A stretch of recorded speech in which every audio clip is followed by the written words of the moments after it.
Hey everybody, hope you're well. I enjoyed the Oscars, the 93rd Academy Awards. I hope you did. I want to weigh in on something that I want to provide some comment to in such a way that I want the people that I hope see this, who can make a decision, to think. The Oscars made an announcement back on the 18th of March that they were not going to allow Zoom interviews. So they said to stars, hey, look, if you can't be there on site, then there's no interview at all.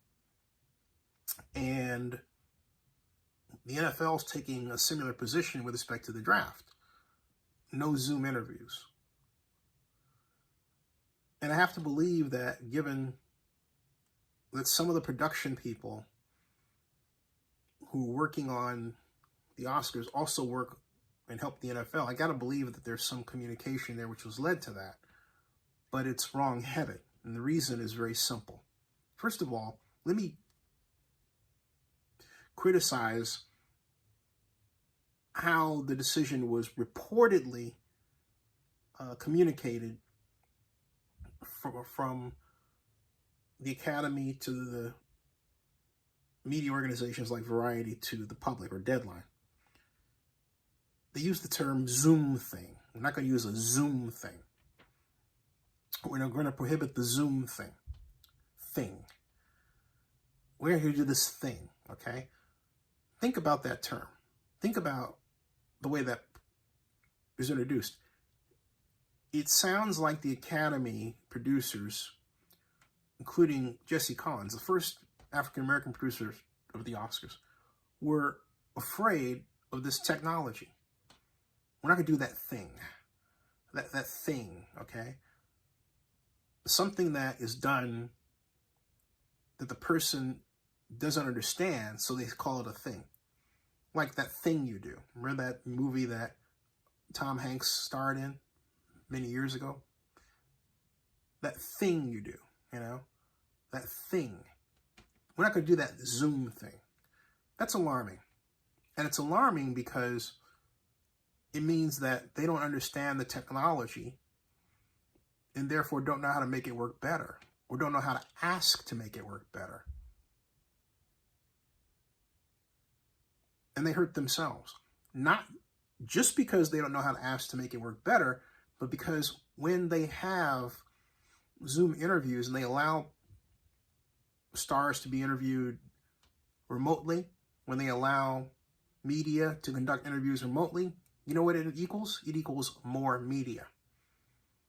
And if you're an organization like the Academy of Motion Picture Arts and Sciences, which is quite literally fighting to make sure the Oscars remain relevant, the last thing you want to do is choke off your ability to generate more media.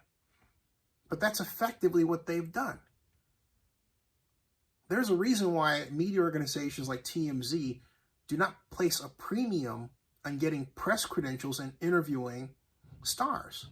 Because the fact of the matter is, if I make a video commentary about Glenn Close doing the butt at the Academy Awards, that video that I have now that's, I think, clocking at 3,000 views and starting getting views like that, okay, would get more than a straight interview with Glenn Close about the role she played in her movie. People enjoy seeing stars act in ways that they believe are out of character. Doesn't matter what it is. It doesn't matter if it's something bad like an arrest or something silly like a particular dance. The public enjoys that. That can be done remotely. You don't have to talk to someone. Interviews benefit both the media organization, the media owners like myself. I own 70% of Zenny 62 Media Incorporated. But they also help the media rights holder, the Academy Awards, or the National Football League, by getting out more content. Because you can then add up, you take all of that video content, add up its viewership, and you know who that benefits? From a data standpoint, not just the owner of those videos, but the owner of, but the Cash Academy Awards, the owners of the event, which gave the media the right to hold the conversations and do the Zoom interviews if you like. All right. And the NFL, same thing. So both organizations cut themselves off at the knees with that action. And yet there's this perception of, oh, they're so big it doesn't matter to them. You know, I hope that's wrong. I hope that both organizations are large enough to realize their mistake. What they should have done is, if they had some issue or problem with video latency with respect to Zoom interviews, first of all, they could investigate other organizations out there, like Cisco, or there's StreamYard, and so on. There's Jitsi, right? So on. There are other organizations. They could have investigated them. Or what they could have done first is had a Zoom with Zoom and said, hey, here are our issues going in to our preparation for the 93rd Academy Awards. Can you address these problems in a timely fashion? And in exchange, we will give you appropriate ad space. I would be shocked, given the amount of money that Zoom has made since the pandemic hit, if Zoom did not jump at that chance to have that kind of relationship and exposure with the Academy of Motion Picture Arts and Sciences. That's a logical call. But for the Academy to turn around and then cut them off at their knees is a bad look. Zoom now exacts a great deal of media power.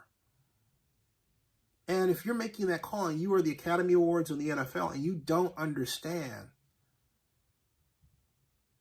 the dynamics of media statistics today, and you do that, you're not hurting them. The beauty of tech is the ability to figure out a way to adjust to a situation. That's why it's tech, okay? That's why it's tech. But neither the Academy nor the National Football League was adjusting. And in the NFL's case, you're not talking about telling people in the media, oh, come to an environment and we will make sure that you are safe. We are moving heaven and earth to make sure you're safe. Because that environment that the media goes to, and my company's credentialed, includes a downtown bar that was just cited for coronavirus violations this weekend. So I'm supposed to be comfortable with that organization? Or the idea that everyone's going to be appropriately socially distanced? How are you going to enforce that once they get in? What are you going to do with those people who do not comply with the rule? What are you going to do with people who come in and then they take off their masks? How do you know people who are coming in really are vaccinated? How do you know that they didn't figure out a way around clear? What about the media and distancing? This produces a complication that could come back and bite the NFL on the bottom at a time when it's not necessary. But worse, it robs the National Football League of content. And if the NFL thinks it has a lot of content anyway, and if that's the reaction, that tells me that the NFL does not have a true statistical understanding of what it is doing from a media tech perspective through this pandemic. And that's a bad thing with all of this great product, online product that has been developed.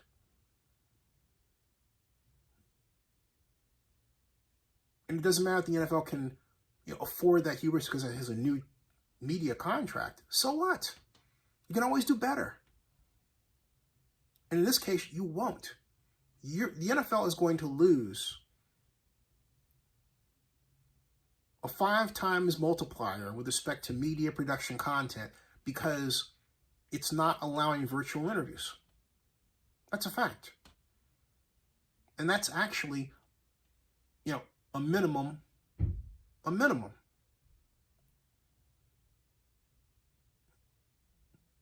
in my case, I'm scared to death of the whole thing because I got here an 87-year-old mom who, she's been vaccinated, but you got viruses around there and everything. And she's the only thing that I got, and I'm responsible for her.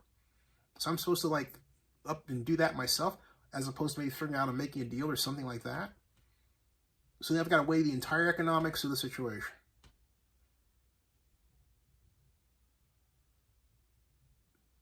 If it sounds like I'm whining, I figured out a way around it. So take it for what it's worth. Okay?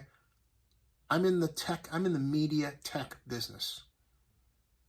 I am in the media tech business. I always find a way. Always.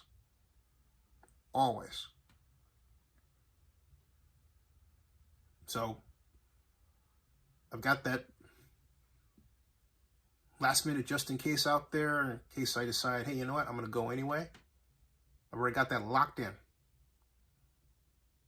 But I only go if I believe the precautions are such that I am not risking my mother's life. And if you're not thinking that, in my opinion, there's something wrong with you. That's just me, okay? I hope God is with you on your journey. I know God is with me. My priorities are candid to my family. So within that objective set, I fit the technological approach that I've adopted. The NFL should fit its technological approach to fit the times. We're in the middle of a pandemic still. Only 25% of the population has received the vaccine. There are variations of it that are flying around. We only, this year, discovered something that I said was the case a year ago, that the coronavirus is spread through the air. And we're going into a place where, hey, look, there are going to be a lot of people in a small space. And facilities nearby have been cited for violations, for coronavirus-related violations.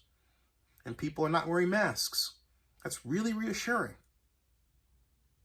It's not the Oscars. The Academy had a fully controlled environment in Union Station. The NFL does not have a fully controlled environment with respect to downtown Cleveland. It's not there.